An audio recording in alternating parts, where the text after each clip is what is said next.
Всем привет! Вчера как раз я вышел из состояния сухого отказа от еды, от воды. Происходило все это в течение 16 дней, так называемое сухое голодание. И сейчас, как раз восстановив немножко влагой голос, чтобы была возможность общаться нормально, поскольку до этого мне было очень тяжело говорить, общаться, и с одной стороны и не очень хотелось, поскольку состояние было такое очень тихое и спокойное, и с другой стороны было довольно-таки тяжело, поскольку во рту пересыхало, не хватало влаги, и разговор бы, конечно, этот, может быть, и не состоялся. И немножечко расскажу о себе. Зовут меня, мое имя Сатмарга. Это духовное имя.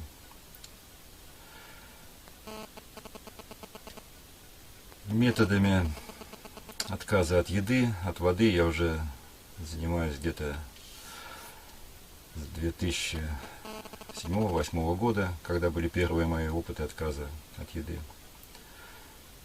И в течение всего этого времени я исследовал этот процесс на себе, чтобы это было, как бы такое очень искреннее знание, без книжек. Не знаю, сознательно или нет, я читал очень мало по этому аспекту книг. И больше шел на некой такой интуиции и на самоисследование. И сразу хочу сказать, поскольку у меня довольно-таки большой опыт в отказе от еды, от воды, то это не является показателем для вас, особенно для тех, кто начинает. Поскольку очень часто человек, наслушавшись, что кто-то очень длительное время не ест или не пьет, и тоже хочет повторить эти результаты, может быть, часто из-за самого результата, и это приводит иногда к печальным последствиям. Поэтому у каждого, скажем так, свой путь, и надо быть очень аккуратным, чувствовать то, что происходит, прислушиваться к своему организму, к интуиции, к внутреннему голосу и действовать без фанатизма, постепенно, поэтапно.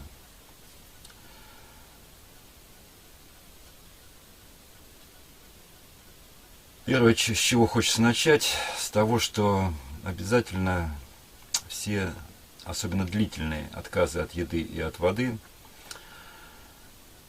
желательно, чтобы предварялись чистками. Я использую чистку, так называемую шанг-пракшалану. Это очень, как мне чувствуется, просто даже сама по себе красивая чисточка, очень естественная и очень основательная, поскольку ты выпиваешь где-то около 3 литров соленой воды, в расчете 1 столовая ложка без горки на литр воды. Вода теплая, чуть теплее температуры тела, чтобы энергия на подогревание не уходила. И выпивая стакан воды, делаешь соответственные упражнения на растяжку живота, перистальтики, растягивая сфинктеры, чтобы вода начинала проходить через кишечник. Все это происходит очень естественно, очень гармонично. Поскольку вода солонее крови, она не впитывается в стенки желудка, наоборот, она отмачивает то, что прилипло к ворсинкам, к стенкам, шлаки, токсины, образование, включение, весь шлак, весь мусор. И как бы отмокая, она выводит все это естественным путем, как вы привыкли. Без всяких дополнительных клизм, без всяких каких-то растяжек кишечника, химии. Все это происходит очень естественно. Как правило, перед какими-то длительными такими отказами, длительными я называю, наверное, больше недели, я стараюсь делать эту чистку.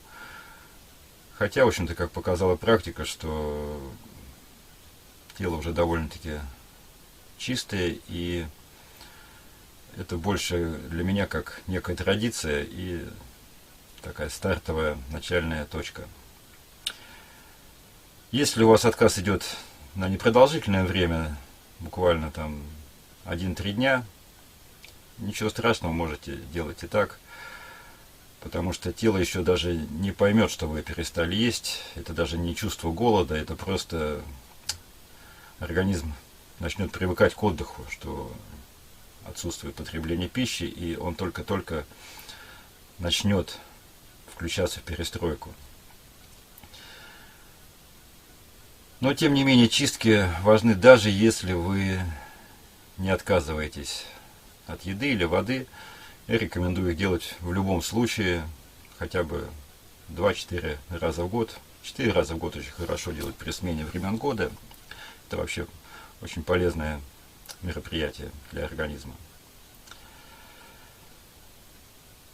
После того, как вы сделали чистку и решили все-таки отказаться от еды или от еды и воды, очень важен ваш внутренний настрой, поскольку очень часто люди идут в это состояние с неким усилием. Я продержусь, я буду голодать, но я выдержу, я сильный, я смелый. Что бы ни случилось, победа будет за нами. Это уже напряжение. Как правило, когда мы напрягаемся, происходит некие, особенно напрягаемся ментально, происходят некие разрушительные процессы. То есть ваше напряжение – это сопротивление. Сопротивление – это уже некий признак войны. Вы не в состоянии покоя, вы начинаете воевать. С кем вы воевать начинаете? Сами с собой. Поэтому тут очень важен аспект такой некой расслабленности, что ты идешь в это происходящее действие с чувством полного доверия к происходящему, без страха, абсолютно без негатива, только позитив, только настрой идет на состояние, то, что тело будет чиститься, исцеляться. И даже если при этом будут какие-то, условно говоря, негативные проявления в теле, я это уже принимаю заранее, и я уже готов к этому. Поэтому очень важно расслабиться и идти в это состояние покоя, тишины, принятия того, что будет происходить. Когда вы начали отказ от еды, от принятия воды, не надо все это действие сопровождать постоянным лежанием на диване или сидением. Очень важно состояние подвижности, чтобы тело производило движение, не застаивалось, не засахаривалось, скажем так, не залеживалось. Очень хороши небольшие пробежки, без марафонских дистанций, просто в охотку. Пробежались, подвигались, почувствовали, как тело задышало, проходит дыхание в легкие, наполняет вас, очищает. Вы как бы можете с утра даже просто запускать некую подвижность в теле. Помимо бега очень рекомендую делать просто прогулки. Легкие прогулки, такие медитативные, в состоянии созерцания, в расслабленности, наблюдения за миром, за природой. Особенно хорошо, если вы находитесь за городом в этот момент. Или же могут быть какие-то практики на растяжке, на цигун, йога. Но без излишней физической загруженности. Хотя поначалу можно немножко это себе позволить, чтобы тело быстрее начало очищаться. Но буквально через 3-4 дня лучше нагрузки сделать поменьше. У меня практически весь мой отказ от еды и воды прошел в уборке снега, поскольку снега было очень много, и физических нагрузок было тоже очень достаточно. И мне просто приходилось этим заниматься, поскольку иначе бы все заросло снегом, и было бы отсюда и не выбраться. Я нахожусь сейчас в Карелии, в лесу. Поэтому физических нагрузок было много, но тоже все это делаешь без фанатизма, чувствуешь свое состояние. Если ты почувствовал, что пошла одышка, что сердце начинает сильнее биться, остановился, постоял, подышал, отдохнул и продолжаешь дальше. Поэтому важный аспект – двигайтесь. Еще хочу сказать по поводу одежды или ее отсутствия. Очень важно, чтобы, если вы носите одежду, чтобы она была не обтягивающая, не сковывающая движений и натуральная. Абсолютно старайтесь избегать синтетики, чтобы тело начало дышать. Когда нету одежды, телу очень легко, кожа дышится. Оно как выводит токсины и шлаки, также она и впитывает влагу, воздух из окружающей среды.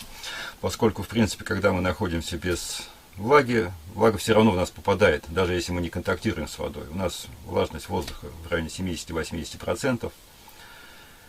И это помогает нам в этой практике. Более того, что тело начинает настраиваться и перестраиваться. И это как бы у вас открываются некие жабры. Вы начинаете дышать через кожу. Если у вас тело обтянуто какой-то одеждой, тем более если она плотная, синтетика, конечно, этот процесс несколько затруднителен. И желательно, чтобы как можно было меньше всяких резинок, перетяжек. Желательно все это время находиться босиком, если у вас не очень мерзнут ноги. Если есть возможность босичком прогуляться по траве, на природе, почувствовать связь с землей, и вы можете как бы на неком таком ментальном энергетическом фоне как избавляться от шлаков и токсинов, отдавая их земле, так и принимать из земли энергию, и это вам может помочь, даже если вы просто об этом думаете, представляете. Неважно, происходит это на самом деле или нет, это уже несколько другой аспект. Поэтому обратите внимание на свою одежду, в чем у вас все это будет происходить. Во время отказа от еды и воды у вас будет происходить нарушение сна. К этому тоже надо быть готовым, и этот процесс у всех очень индивидуальный. Кто-то, наоборот, спит больше, кто-то меньше, но просто может начаться некое беспокойство, поскольку я привык спать ночью, и если я не сплю, то может начаться такой легкий стресс. Как же так, ведь я должен выспаться, отдохнуть. Не обращайте на это внимания, расслабьтесь, поскольку процесс, в который вы входите, он подразумевает некую трансформацию, и изменение вашего режима сна – это тоже часть этой трансформации. Поэтому просто примите это и расслабьтесь, что вы можете иногда в течение ночи вообще не спать, иногда спать по 9-10 часов. У каждого своя будет история, и будьте в этом абсолютно расслаблены. Следующий аспект, поскольку ваше тело, ваш организм начнет чиститься, то через дыхание и через кожу у вас могут создаваться некие запахи. Для кого-то они могут быть очень неприятные, запах растворителя, ацетона, такой химии. Это как раз говорит, что идет процесс чистки, к этому тоже надо относиться положительно. Не надо думать, что от меня пахнет. Пахнет и пахнет. Когда мы ходим в туалет, там тоже пахнет, все это принимают, ничего там страшного нету. Когда вы ходите в туалет, вы очищаете свой организм по возможности от шлаков, от токсинов, и в процессе отказа от еды и воды происходит то же самое. Поэтому тоже это примите и расслабьтесь в этом. И как раз, что интересно, что это некий показатель вообще вашей зашлакованности и загрязненности. Вот в этот раз, когда у меня было 16 дней отказа от воды, от моего тела абсолютно не пахло. Не пахло ни от тела, не шел запах изо рта. И более того, что один раз приезжали ко мне, меня навещали, и я даже спрашивал, делал такую попытку, что говорю, обнюхайте меня, нет ли вот такого неприятного ощущения, поскольку я знаю, что это свойственно. И люди говорили, что абсолютно ничем не пахнет, хотя уже было больше недели, и все это время, естественно, я не мылся, не чистил зубы. И вот это как раз показатель, что когда перестает быть запах, что ваше тело приближается к такой некой чистоте. Конечно, там еще много еще шлаков и уже на таком клеточном уровне, но это уже процессы более длительные. Но значит, какие-то основные уже грязевые источники из вас, в общем-то, вышли. Поэтому будьте также готовы, что от вас может неприятно пахнуть. Это тоже абсолютно нормально. Не обращайте на это внимания. Наоборот, вы можете даже порадоваться, что в этот момент происходит очищение организма, что через дыхание выходят шлаки, через поры кожи также выходят шлаки и токсины, вся грязь из вас выходит. Как вы неким образом смываете с себя через запахи свои загрязненные каналы. И как раз эти запахи связаны с регенерацией ваших тканей, с очищением вашего тела. Дело в том, что начинают погибать наиболее слабые, наиболее ненужные клетки, и организм ими или питается, или пытается их как-то вывести, и это как раз подразумевает под собой вот эти неприятные запахи. И, как правило, при длительном отказе от еды и воды происходят две таких кризисные ситуации, когда идет как бы начальная чистка, когда организм еще только начинает осваиваться в этой чистке, он еще не знает, как вывести эти шлаки, он забыл, как это делается, поскольку мы никогда этого не делали, и ему надо как-то приспособиться. И появляется некий завал этих шлаков, которые организм еще не может вывести, и вот он начинает пахнуть. Потом, когда он находит пути поедания этих клеток, трансформации в энергию, это прекращается. И наоборот, вы можете почувствовать некое состояние эйфории, силы, такой легкости. Тоже не вовлекайтесь особо в это состояние, все равно будьте очень осторожны и внимательны, прислушивайтесь к своему организму. Потом где-то, это опять-таки у всех индивидуально, но, как правило, день на 8-й, на 10-й происходит вторая такая кризисная ситуация, где уже происходит более глубинная чистка, уже на таком клеточном уровне. Бывает, что это состояние провоцирует ваши болезни, которые находятся в таком потенциальном состоянии. Она может проявиться в любой момент, но еще никогда не проявлялась, но вот это состояние отказа от еды может спровоцировать эти болячки. И тут тоже надо, конечно, прислушиваться. Если это состояние не очень вас беспокоит, лучше идите через него. Если у вас какие-то болевые ощущения неприятные, просто спокойно идите. Если, конечно, вам становится уже очень плохо, лучше потихоньку выходить и продолжить в следующий раз. Поскольку самый важный принцип, конечно, здесь не навреди. Поэтому с каждым шагом, с каждым днем вы приближаетесь к своему именно, в общем-то, здоровому состоянию. И здоровое состояние – это состояние не то, что когда тело не кашляет, не чихает, а когда оно очень гибко подстраивается к разным условиям. С едой, без еды, к теплу, к холоду. То есть оно принимает как бы все формы бытия, восприятия этой жизни. И не особо сильно реагирует на эти изменения. Это касается как физического состояния, так и вашего ментального. Из несомненных плюсов вообще всех этих, зачем это все делается, да, что вы можете приобрести некую автономность, такое состояние свободы от привязанностей к еде, от страданий, от переживаний по поводу еды.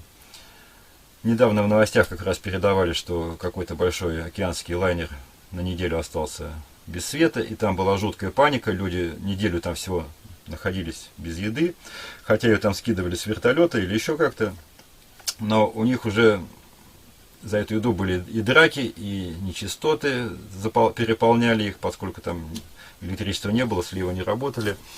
В общем, была жуткая паника. Я думаю, что если вы пройдете курс там, недели-две отказа от еды, то вы на все на это будете смотреть с некой такой усмешкой, ухмылкой, не вовлекаясь в происходящее. То есть вы запросто можете эту неделю провести без еды, без воды, без всяких каких-то критических отклонений и разрушения своего внутреннего состояния в виде паники, беспокойства, страданий. Поэтому важные плюсы. Вам не нужна будет еда в течение длительного времени, не нужна вода, вам не надо ходить в туалет, не нужна туалетная бумага. Вам для этого нужны только вы, ваше внутреннее состояние, ваше тело и наблюдение за всем этим. И как раз в процессе вот этого наблюдения за происходящим у вас начинает ум становиться все более и более тихим. Все меньше каких-то беспокойств, каких-то мыслей, которые уводят вас в прошлое, будущее, выкидывают из настоящего момента. Все меньше как-то хочется общаться, все больше быть в такое состояние внутренней тишины, медитации. Я вот когда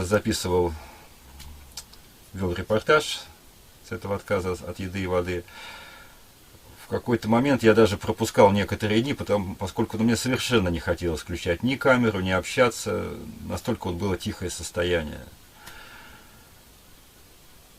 Поэтому наблюдайте как очистку тела, так и очистку, в общем-то, вашего ментального пространства. Что у нас тоже очень много шлаков, мусора в голове. И при помощи вот этой практики это пространство тоже очень сильно очищается. Это все равно, что вы делаете большую приборку не только в теле, но и на чердаке. Убираете весь хлам, который вы там скопили. И чем больше вы убираете, тем больше там свободного пространства, больше света. И вы там уже можете двигаться, танцевать, не боясь споткнуться об какую-то свою залежавшуюся мысль, обиду, претензию, оценку. Исчезает суета вокруг еды, вокруг каких-то повседневных таких дел, мероприятий. Вы их не отвергаете, не отрицаете, не откидываете. Вы знаете, что они просто есть, и у вас перестает быть состояние беспокойства. Вы все чаще и чаще оказываетесь в настоящем моменте, в этой вашей истинной жизни. И вот это самое удивительное и красивое состояние. Я когда все это начинал, я больше шел, конечно, из-за состояния вот этого тишины и покоя. Меня сначала не интересовало тело, меня больше интересовало исследование своего внутреннего состояния, своего истинного «я». Я думаю, что вам этот опыт тоже будет очень интересен. Не забывайте про свое внутреннее состояние. Не только следите за телом, но и за своим тишиной и покоем внутри вас. Конечно, лучше проводить все эти отказы от еды и от воды где-то за городом, где вы находитесь один или в группе тех, кто вас поддерживает. В принципе, если вы находитесь дома и семья или с кем вы находитесь одобряют ваши решения и вас поддерживают, то тоже неплохо. Но все равно очень много возникает каких-то соблазнов, каких-то громких звуков, общений. И очень часто ведь в состоянии, особенно когда человек только начинает это, иногда поднимаются негативные реакции, эмоции. И это может отразиться на ваших близких, на окружениях. Поэтому к этому надо быть готовым. Когда я провожу такие группы, стрессов и катарсисов бывает очень много. И ты на все это смотришь с таким неким состраданием, но понимаешь, что человеку надо через это пройти, чтобы он потом все это из себя тоже вычистил и почувствовал себя свободным. Поэтому, конечно, лучше это производить действие на природе, в состоянии такой некой уединенности. То есть ты находишься у единенности, у единства. Когда ты один, ты приближаешься к этому состоянию единства со всем.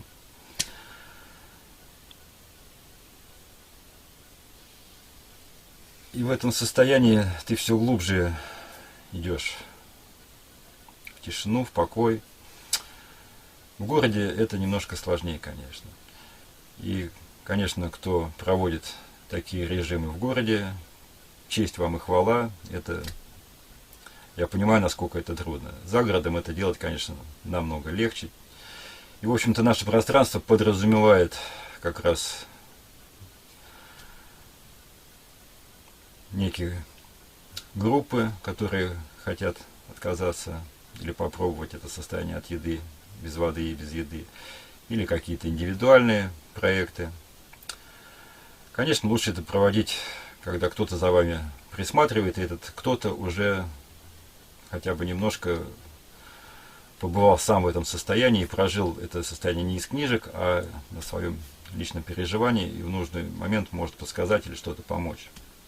Очень важным фактором является выход из сухого отказа от еды, впрочем, как не только от сухого. Дело в том, что после того, как вы начинаете есть или пить, процессы очищения организма еще продолжаются. Если вы их резко обрубите, то это будет похоже как столкновение машины в стену.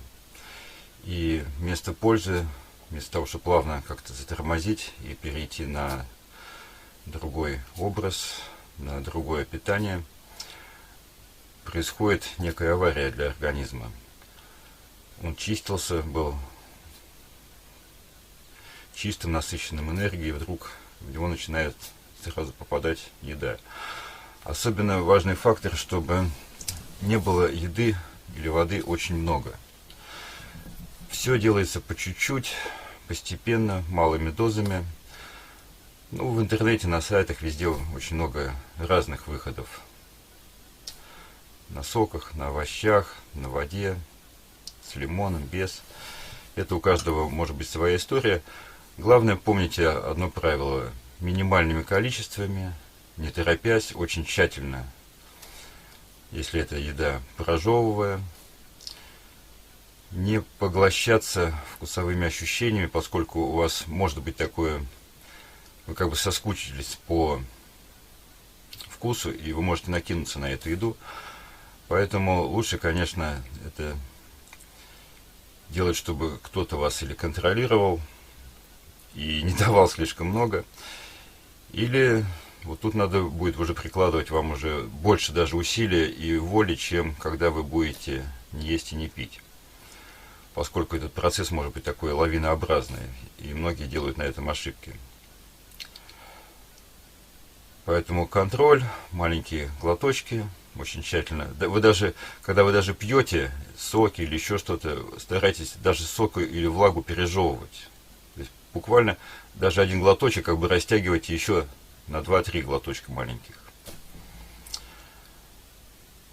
То есть выходу уделяйте очень большое внимание, изучайте, как надо правильно выходить, и не срывайтесь. После того, как вы вышли из отказа от еды, есть очень один интересный момент, что вы можете какое-то время, продолжительно или нет, у всех по-разному, не вовлекаться в еду. Поскольку у вас рецепторы становятся вкусовые очень сильно обострены, то вам нужно будет меньше вкусов. Вам надо будет меньше соли, меньше сахара, меньше всяких специй.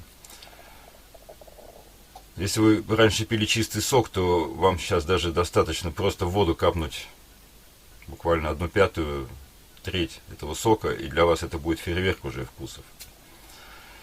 И также и с едой, то есть ешьте простые виды пищи. Замечательно, если вы перейдете на сыроедение или вегетарианство, откажетесь от мяса.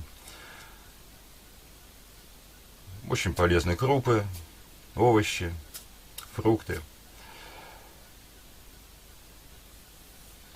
вы можете чувствовать, что вы перестаете зависеть от этой еды. Вам достаточно буквально запарил гречку или овсяночку. Вы отойдете от хлеба, от всяких очень сильно насыщенных вкусом продуктов. Потом это может вернуться. Не факт, что это останется. Но, тем не менее, вы уже хоть немножко познаете, что вы можете обходиться без этого, что вы можете обходиться или абсолютно малым, или вообще практически без еды. То есть для вас еда станет не жизнью, а просто как неким приключением, как некой игрой, что я поиграю в еду. Оно перестанет вас поглощать и становиться вашим хозяином, эта еда. То есть вы уже можете ее взять как некий предмет, посмотреть, нужна она вам или нет, положить на место. То есть вы становитесь хозяином и своего аппетита, и вкусовых ощущений.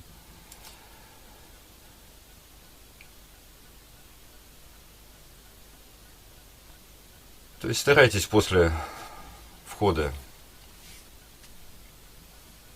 меньше вкусов, еда, чтобы была попроще, и количество, соответственно, намного поменьше. Соки, травы, ешьте живую, потребляйте живую пищу. И, конечно, все, что после этого произойдет, когда вы уже выйдете из отказа от еды или воды, вы почувствуете такую очень глубинную радость, покой и веру в себя, что вы смогли это сделать, что вы можете еще это делать, и неоднократно, и делайте это. Поначалу, конечно, делайте такими волнами. Поешьте, не поешьте, там, попейте, не попейте. Но потом вы увидите, что для вас практически будет без разницы, едите вы или не едите. Что вы сможете даже неким образом уставать от еды. Что когда вы едите, скажете, нет, я уже не хочу, я хочу побыть в этом состоянии. Когда я абсолютно чист, когда я перехожу на другие виды энергии, это удивительное состояние. И вы будете находиться и там, и там. И выбирать. Могу поесть, могу не поесть. И что самое интересное, что у вас может пропасть чувство голода как таковое, как некое страдание. Потому что для многих вот это ощущение голода, оно уже как страдание. Что если тебе в этот момент не дают пищу, ты начинаешь страдать. Когда ты это чувство голода теряешь, или ты его видишь как некий предмет, оно перестает тобой завладевать. И ты с ним становишься как бы на «ты». Ты понимаешь, что этот голод – это всего лишь… Все происходит у тебя в голове. Голова начинает взаимодействовать с телом, пошли процессы, но тот, кто наблюдает и за головой, и за телом, не вовлечен ни в то, ни в другое. То есть старайтесь быть таким неким наблюдателем происходящего. Но это уже касается аспекта духовности, своего внутреннего «я», своего внутреннего мира. Поэтому пробуйте отказы от еды, от воды. Начинайте постепенно, изучайте, наслаждайтесь этим процессом, становитесь в нем все более и более уверенным. Я думаю, в вашей жизни это даст вам очень многие положительные аспекты.